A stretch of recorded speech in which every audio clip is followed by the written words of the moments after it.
Mheshimiwa Baba Paroko, Paroko msaidizi na padri tulioshirikiana nawe katika misa hii takatifu, pendwa watawa wote ambao tumeshiriki pamoja, viongozi wote wa serikali ambao tumeshiriki nanyi na viongozi wastaafu, tambue halmashauri ya walei ya parokia yetu, wageni wote ambao mmetoka katika parokia mbalimbali, mmeona ni vyema kuja kushirikiana nasi, na wanaparokia wote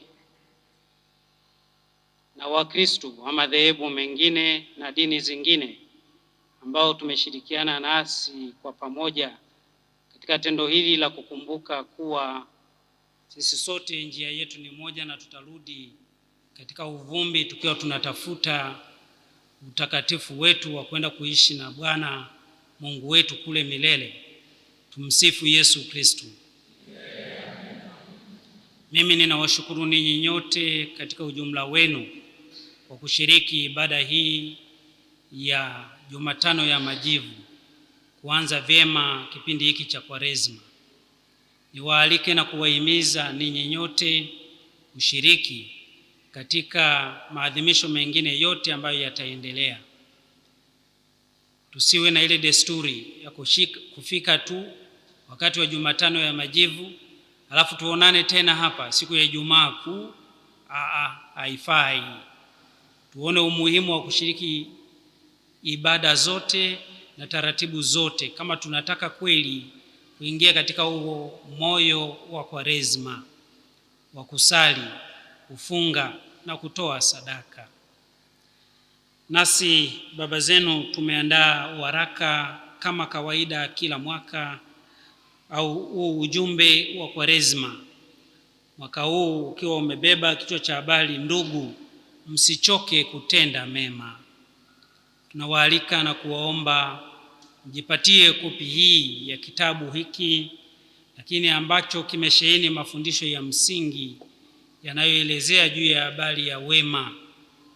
Utakutana na habari ya kuwa asili ya wema, wema ni wito ambao sisi tunapaswa kuitikia wa kutenda wema.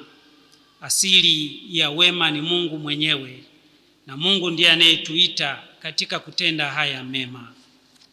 Kwa hiyo hayo utayakuta humu, lakini pia matendo mema ambayo yanatambulika, yanaelezewa humu katika kitabu hiki, na nini unavyoweza kupasa kutenda ili uweze kujumuika katika hayo matendo mema.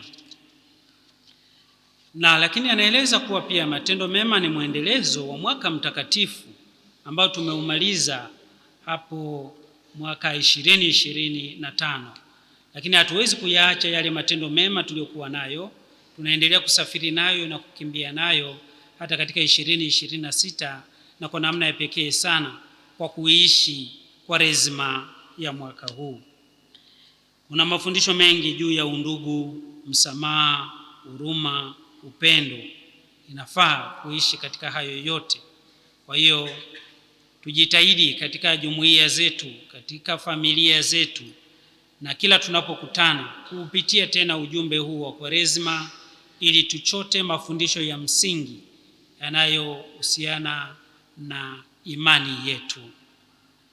Nami kama walivyosema wengine, niwatakieni kwa mara nyingine tena safari njema ya Kwaresma, kila mmoja akijibidiisha kutafuta tunu za msingi ili tunapoifikia Pasaka yetu, yaani fumbo la mateso, kifo na ufufuko wa Bwana wetu Yesu Kristo, sote tuwe tumenufaika na barabara hii ndogo ambayo imewekwa ili kuifikia mede hiyo ya dhahabu. Tumsifu Yesu Kristo. Na watakieni ninyi nyote Kwaresma njema na kipindi kizuri kabisa cha tafakari. Asanteni sana.